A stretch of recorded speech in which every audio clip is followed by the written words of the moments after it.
Sunday, 31 January. Dearest Suzie, I received another letter from you today. Mail must be getting to us more regularly now. I'm getting along fine, working hard every day. I got paid yesterday, and I went right to the PX and got the last slide projector that they had. It was only $27, and it is a real good one. I like it, and I'm sure you will. Louis Litt is going to Bangkok on the 4th. He took my turn when I decided not to go. Anyway, I'm going to give him enough money to buy a nice sapphire for you. He's not going to have it mounted, though. I figure it is best to send you the stone and let you get it mounted in the States. It shouldn't cost much. Well, February is promotion month. Had you thought of that? We should make CWO on the 13th. Yes, send me Al's hat size. I can get him one of those hats without any trouble. I'll even get all the little crests to go on it, too. That ought to give him something to crow about. Say hello to my boys for me. I miss you all very much. I have just about given up hope of getting a tape from you. I love you all very much. Sincerely, Bill.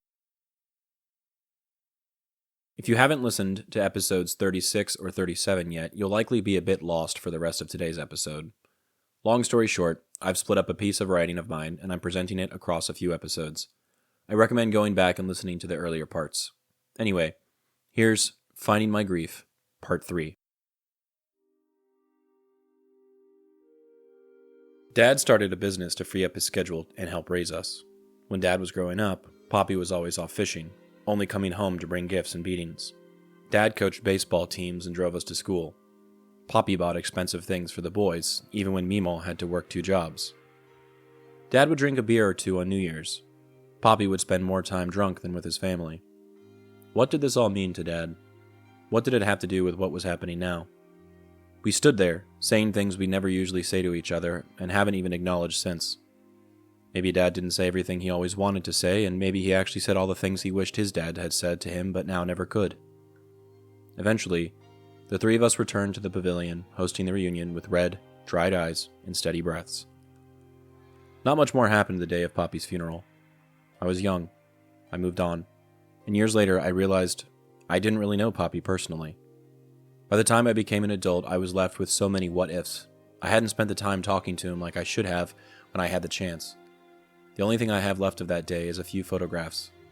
One in particular shows all of us, sitting in lawn chairs, next to my grandmother, who is holding an oversized and pixelated picture of Poppy.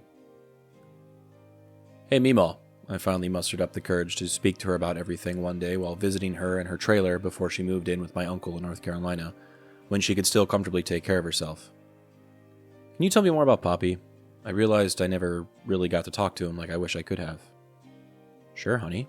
What do you want to know? I don't know. How did you guys meet? Why did he join the army? What was his favorite book? She sat there, somewhat unresponsive, pretty unwilling to answer. I met him in New Jersey, you know that. Yes, but how? Wasn't he older than you and from Georgia? How would you even come across him? Then she told me the story. One day, long ago, Sue went to New Brunswick with her friend Betty to shop. They were from a small town southwest of the big city comprised mainly of Polish and Hungarian Jews, many of whom had since become Catholic to blend in with their new surroundings and seem more American. Like any other public outing, they wore their best dresses, which were likely handmade since they both came from very poor families, and while waiting at the train station, Betty caught the eye of a young private in the army, a man named Buster. For Buster and Betty, it was love at first sight. Sue, on the other hand, was introduced to his sour-faced, quiet friend, Bill, who was also a private at the time and stationed nearby with Buster. For Bill and Sue, it was contempt at first sight. Bill thought Sue was foolish and immature, while she thought he was standoffish and rude. They were, however, both willing to support their friends and agreed to go on a double date with Betty and Buster, which was the only way Betty's parents would allow her to go out with an older man, especially one in the army. A few nights later, Buster and Bill went to Betty's house to pick up she and Sue. Of course, Betty could not sit next to Buster in the car because that would be inappropriate, so she and Sue were forced to sit in the car's rumble seat, shaking all the way to dinner and risking rain, which would certainly ruin their hair. Soon after the night of the double date, Sue received letters from Bill. He had a hard time showing it, but he actually liked her and wanted her to know it, in his own way, of course. Sue warmed up to him, realizing that he wasn't so bad after all, and quickly recognizing that pursuing a relationship with him was probably her best chance at getting out of her poor, tiny town. Bill quickly climbed the ranks in the army, going from peeling potatoes to help feed refugees in nearby camps, many of whom were from Hungary, which gave him another reason to hate Sue, to getting his GED and qualifying for warrant officer school. This meant he'd head south soon, and wanted Sue to accompany him. They had one speed bump, though. She was underaged, and needed parental permission to marry him and start her life. Sue knew she couldn't ask her grandmother, or older sister, or any of the people that actually took care of her. She couldn't ask her mom. It would be impossible to go to the psychiatric hospital upstate on her own, and nothing guaranteed her mom would even sign any papers. So, she reluctantly turned to her dad, having to track him down to one of the many bars he frequented in town. She saw him infrequently, typically only as he stumbled down Main Street.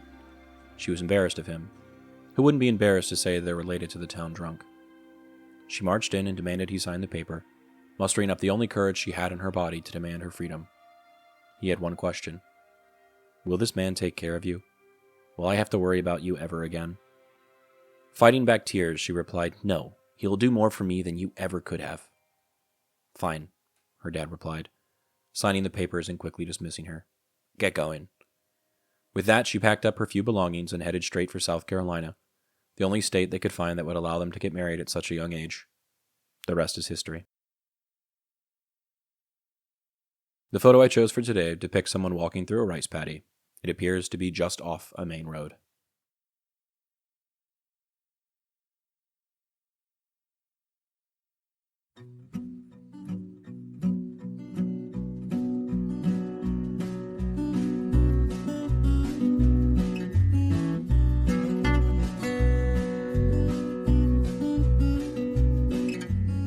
I'm Alex Lowy, and I hope you have enjoyed listening to this episode of Dearest Suzie, and receiving messages from the past that my Poppy wrote exactly 60 years ago. I sincerely appreciate your time and interest.